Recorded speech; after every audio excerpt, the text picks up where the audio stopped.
ลิกการมาหิว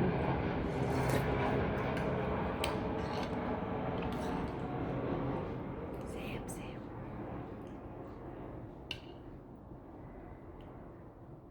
อยากต้มไปกินการแต่ว่าย่ามันไข่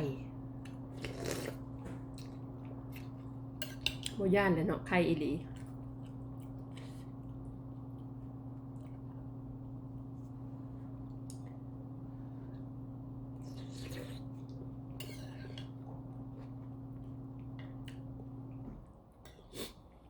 กินซ้ำกับเปียกมื้อนี้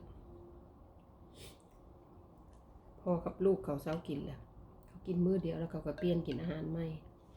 เขาก็เก็บกินอาหารเหลือเขา มนุษย์เมย์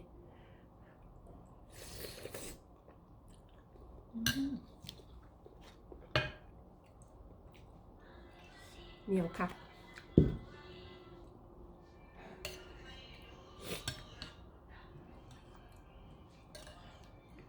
ใส่ห้วยไข่หลายโพดแล้วบ่มีไปกิน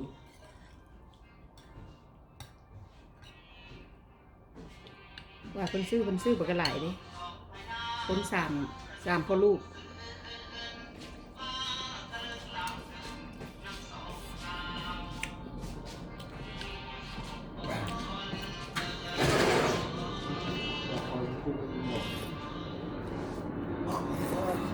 พอนเหนียวครับ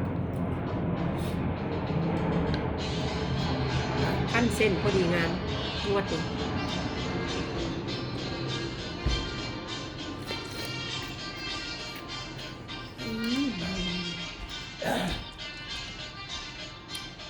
จะกินเบียร์แล้วบ้านี้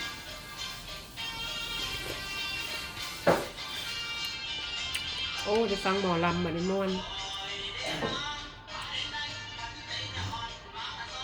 ไปฟังหมอลำเนี่ยโอ้โห